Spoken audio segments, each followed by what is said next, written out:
Amperage times voltage is wattage. Wattage is how you are charged for your electric bill. If you can keep the amperage lower, your electric bill will be lower.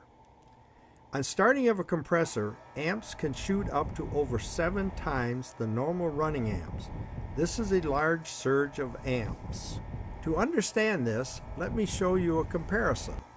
The wattage on startup of a large compressor can be approximately 38,000 watts for a fraction of a second. In comparison, a large burner on an electric stove on high is only 5,000 watts. As you can imagine, this has an extremely damaging effect on your compressor and its components, especially the components which are critical to your electric bill.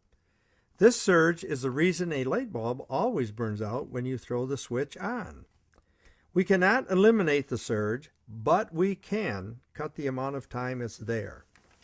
The 521 compressor saver cuts this surge time approximately 50%.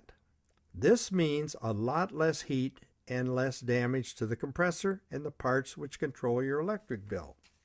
How do we do this? We give the compressor more boost at startup when the compressor labors the most.